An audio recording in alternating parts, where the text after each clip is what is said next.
As concerns grow over children's exposure to inappropriate content online, social media platforms are stepping up with new safety tools. TikTok has just launched new parental controls, giving families more ways to manage screen time, content types and safety alerts as well. Craig Ford from Cyber Unicorns joined me now. Mate, what do these new TikTok parental controls look like? So essentially what they have sort of introduced is what they call pairing capability, which allows the parents or the guardians to connect to the teen's account.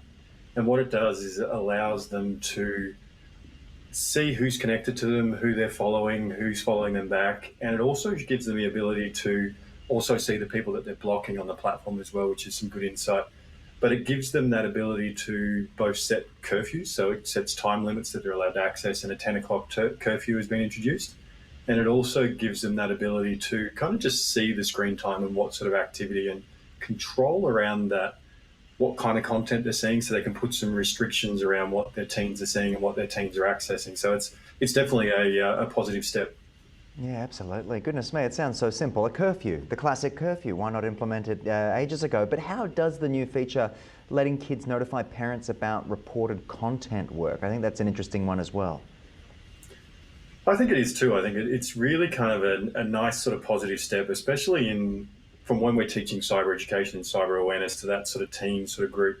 We always foster the parents to have that nice open kind of conversation around the things that they're accessing and what they're doing. So this feature, when they see something inappropriate, to be able to share that they're reporting it to TikTok, but also include their parent inside that conversation, so the parents can have a bit of a conversation with them going, this is the kind of stuff they're seeing, but also give them that insight of what content their kids are accessing, what they're seeing on that platform. So yeah, definitely a positive step, and I think it's a great added feature. Yeah, okay. So are these measures enough, though, to keep children safe on social media, do you think? There have been discussions over the last few years about the relevance of things like this, but of course the TikTok ban for under 16s, I believe it was as well, was in place.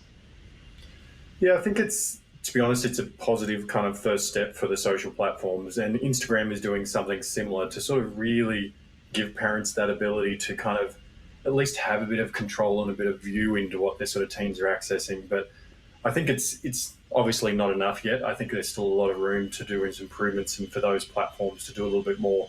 But I think overall, yes, definitely a positive step. And I think it's, as long as we continue that education and that real sort of push and those open conversations, we're definitely in a better place. Yeah. Do you think other platforms, you did say there Instagram, other platforms might follow suit as well with similar tools? We're looking at Facebook and I guess Blue Sky, X and all sorts of other ones. I would hope so. I hope this kind of a sign. They have been getting a lot of pressure from governments and other sort of safety organisations in this sort of space to continue to push that, guardrails around what the kids can do and sort of give the parents more ability. So I'm hoping this is kind of a sign that that's the way they're all moving. But yeah, we'll have to wait and see exactly if they follow suit or not. Yeah, and do you think that under 16 social media ban is doing its job in place of some of these more finicky elements that we're seeing, these smaller features, I suppose? From a sort of my experience, I think the under 16 ban that is coming in, I think it's coming in full effect on December this year.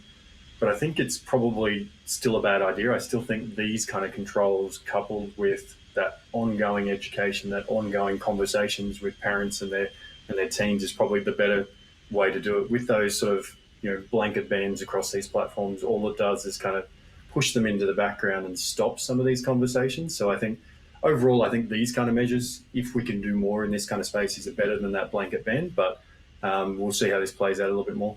Craig, you're always keeping an eye on these sorts of things. I'm wondering if people want to find out more about this and perhaps get involved and start having a conversation with you or someone from the team. Where's the best avenue to begin that process? I think overall what we've got to do is we've sort of just got to have that kind of make that nice, healthy relationship with our teens, our kids, to go, it's an open kind of conversation that we sort of, don't be too judgmental, don't be too, try and jump to any conclusions, but try and make it that safe space and really go, let's have honest, open conversations. This is not a zone where you're going to get judged or going to get punished, but have that true, safe kind of place for them to have those real conversations. Otherwise, they're never going to open up to us. They're going to start sort of pushing that into the background and not have those conversations, which we really need to sort of keep them safe in the online space. Yeah, and these people have grown up on the technology. They will come up with a solution if they can't get those honest conversations going. They're going to go and find somewhere else to get their fix. But mate, thank you so much for joining us on the program and outlining a little bit more about what's happening when it comes to the socials. It's always a pleasure. Thank you for having me.